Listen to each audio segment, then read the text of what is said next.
Bob.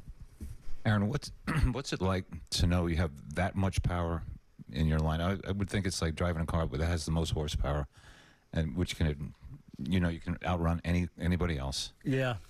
I mean, obviously it's bubbling there all the time, and can explode at any time. So, that's why you feel like any game you're close in, you can separate or get back in it. I feel like the length of our lineup continues to improve, which is important. But it's one of the things we're built around, and obviously we got some guys delivering. I got a second question. If you were a betting man, how many home runs is Judge going to finish with? A lot. That's not good enough. No. Try again. I don't know. I wouldn't want to put a limit on it. He's hitting homers like Zillow brushes his teeth.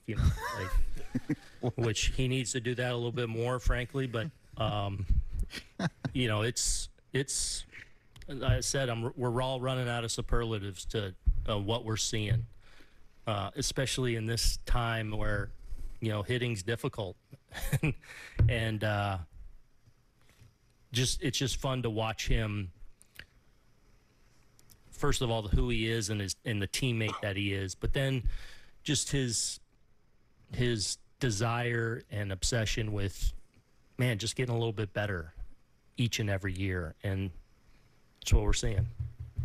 Randy and Tom. There's probably people that never thought anyone would ever come close to Bonds' 73, which came in the steroids era. He's on pace for 63 with a bad April. Do you start to think, when you see him getting better and better, Judge, that 74 could happen someday? Again, I'm not going to put a limit on what Aaron Judge can do, but at the same time, I know, that's not necessarily his focus or goal. He's going up there and trying to have the best at-bats and help us win a championship. So that's his obsession. I wouldn't put any limit on what he can do. Was there a time, though, where you thought that record was untouchable? When, that's the steroid era, it switches over, and now you're thinking, well, somebody might be able to do it.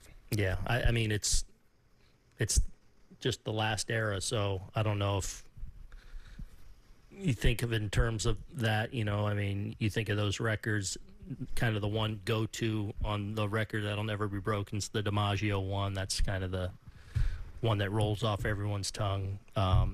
73 is just a massive number. I don't know, but then again, records are made to be broken. One of the great things about our sport. So. Aaron, your impressions of the homestand, you moved back into first place? Yeah, good. Look, especially the way it started and coming off a tough loss in Williamsport and then a really tough loss the next night to open the homestand here, to bounce back and win 4 out of 5. Really, really good job by these guys. Really good job by the players that just, keep it moving. Like, you're going to take one on the chin. You're going to lose some tough ones along the way. They do a good job of turning the page every day. So, proud of that effort after a couple really tough losses at this time of the season to kind of put it behind you, grow from it, move on, get 4 out of 5, and now we, hop on a train and go start another really important series. Dave. Aaron, I think it was weeks ago when we started asking you about teams taking the bat out of Aaron's hands just because how hot he was. Mm-hmm. That really hasn't happened. I mean, there was an at-bat today. They didn't get any other strike zone on him. But why do you think that hasn't happened more? Is it the lineup? Do you think guys and other teams want to, Again, I think it's going to be a team-to-team, situation-to-situation. There's going to be there'll be situations in a series that pop up to where it's like, they're going to take it out of his hands. I don't know if a lot of those honestly presented themselves in this series, and maybe not even in the Cleveland series. So that situation's got to present itself. And then, the reality is I feel like we're a better, deeper, stronger lineup. So I don't think it's just going to be automatic for teams. There'll be that situation that comes up in a game where we all know, they're going to put them on in this spot.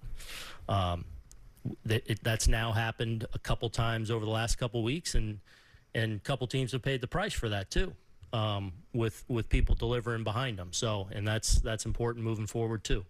Last one in the middle.